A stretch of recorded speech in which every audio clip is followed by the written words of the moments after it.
In short दो खराब खबरों ने दो अच्छे दिन खराब कर दिए।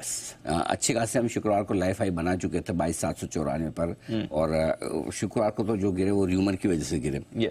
आज जो घटे हैं वो एक ड्राफ्ट गाइडलाइंस की वजह से घटे हैं। आज की कमजोरी की वजह साफ तौर पर पीएसयू स्टॉक्स है, स्पेशली ऐसे कंपनियां जो बड़े प्रोजेक्ट्स को, लंबे प्रोजेक्ट्स को फाइनेंसिंग का कारोबार करती है, जिसमें सरकारी बैंक हो गए, सरकारी इंस्टीट्यूशंस और साथ ही पावर फाइनेंस कंपनियां हो गई, वो दबाव में है। और आप जानते ही हैं पीएसयू स्टॉक्स इस वक्त बाजार के सेंटिमेंट का पूरा बैरोमीटर है। बाजार का सेंटिमेंट अच्छा या खराब वो आपको पीएसयू स्टॉक से नापना होता है ना, ये मूड बताने वाले हैं। सो ऐसे में आज इनका मूड बिगाड़ा है आरबीआई की उस गाइडलाइन ने, जिसमें ये कहा गया है कि अंडर कंस्ट्रक्शन प्रोजेक्ट्स पर 5% तक की प्रोविजनिंग करनी होगी। अब इसमें कोई बहुत बड़ी बात नहीं है, ऐसे देखा जाए प्रोविजनिंग करनी होगी, सबकी करनी होगी। प्रोविजनिंग करने का मतलब कभी भी नुकसान नहीं होता, ध्यान में रखिए।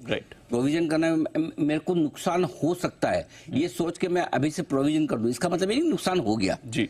जब नहीं होगा तो प्रोविजनिंग, आज सुबह हम जम्मू कश्मीर बैंक से बात भी कर रहे थे, हर क्वार्टर में 47 करोड़ का आज के इस क्वार्टर में था, प्रोविजन को राइट बैक किया है। इसका मतलब कि प्रोविजन तो कर दिया ताकि नुकसान हो, नहीं हुआ तो आपकी वापस इनकम में शामिल हो जाता है। लेकिन होता क्या है, उससे आपकी नेटवर्क थोड़ी सी कम होती है, उधार देने की कैपेसिटी कम होती है। उधार आप कम देंगे तो आपका return on equity, return on assets थोड़ा सा कम हो जाएगा। ये जो डर था, इस डर से गिरे।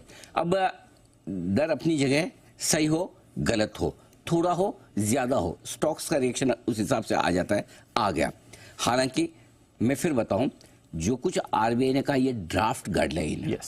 अभी तक इस पर 15 जून तक सब लोगों को अपने अपने सुझाव देने हैं कि क्या ये गाइडलाइंस लागू कर दी जाए। उसके बाद उन सुझावों को आरबीआई देखेगा, मानेगा, फिर लागू किया जाएगा। और लागू भी किया जाएगा तो 1 साल का समय मिलेगा। तो इसलिए आज का आज नहीं हो रहा, हो गया वैसा नहीं है।